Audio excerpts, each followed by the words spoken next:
নতুন একটা মজার রেসিপি নিয়ে হাজির হয়েছি। আজকে আমি তৈরি করে দেখাবো তাল শাঁসের পকোড়া। তাল শাঁসের পকোড়া খেতে ভীষণ মজার হয়ে থাকে। তাল শাঁসের পকোড়ার রেসিপিটি দেখার জন্য ভিডিওটিতে একটি লাইক দিয়ে সম্পূর্ণ ভিডিও দেখবেন। প্রথমে তাল শাঁসগুলোকে খুব সুন্দরভাবে মাটি থেকে তুলে দা দিয়ে কেটে তাল শাঁসগুলো বের করে নিতে হবে।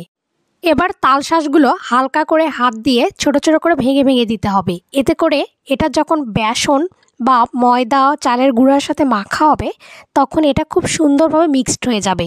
এবার তাল শাঁসগুলো ভালোভাবে মেখে নেওয়ার জন্য এখানে আমি 3 চামচ পরিমাণ চালের গুঁড়া, 3 চামচ পরিমাণ ময়দা দিয়ে দিলাম, সামান্য পরিমাণ হলুদের গুঁড়া, সামান্য পরিমাণ শুকনো মরিচের গুঁড়া, কিছুটা কালো জিরে, টেস্ট অনুযায়ী লবণ আর 1 চামচ পরিমাণ চিনি এখানে অ্যাড করে দিয়েছি।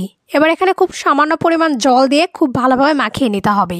এই পকোড়া তৈরি করার জন্য এখানে অবশ্যই চিনি ব্যবহার করতে হবে, তাহলে পকোড়ার টেস্টটা অনেক ভালো হবে। এবার একটি কড়াইয়ে পরিমাণ মতো তেল দিয়ে দিলাম। তেলটা ভালোভাবে গরম হয়ে গেলে এর ভিতরে ছোট ছোট করে পকোড়াগুলো দিয়ে দিতে হবে। আমি এখানে হাত দিয়ে পকোড়াগুলো তেলের ভিতরে দিয়ে দিচ্ছি। আপনারা চাইলে চামচ দিয়ে পকোড়াগুলো এভাবে তেলের ভিতর দিয়ে দিতে পারবেন। পকোড়া তৈরির জন্য ব্যাটারটা খুব সুন্দরভাবে তৈরি করে নিতে হবে। এটা খুব বেশি ঘন বা খুব বেশি পাতলা হবে না। পকোড়াগুলো খুব অল্প সময়ের মধ্যে ভাজা হয়ে যাবে। এপিট ওপিট করে সবগুলো পকোড়া ভেজে নিতে হবে। এই পকোড়া খেতে ভীষণ টেস্টি হয়ে থাকে।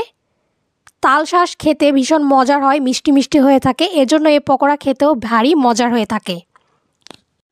তাল শাঁসের মালাই পায়েস রেসিপিটি আমি আমার ইউটিউব চ্যানেলে দিয়ে দিয়েছি, আপনারা চাইলে দেখে নিতে পারেন। ডেসক্রিপশন বক্সে আমি লিঙ্কটা দিয়ে দিব। সবগুলো তাল শাঁসের পকোড়া খুব সুন্দর করে ভেজে নিয়েছি। এটা অনেক সুন্দর মুচমুচে হয়েছে। আমি একটা হাত দিয়ে ভেঙে দেখাচ্ছি। তো ভিডিওটি আপনাদের কাছে কেমন লাগলো তা অবশ্যই আমাকে জানাবেন। এখনও যারা আমার চ্যানেলটি সাবস্ক্রাইব করেননি তারা প্লিজ চ্যানেলটি সাবস্ক্রাইব করে ফেলবেন। ধন্যবাদ সবাইকে।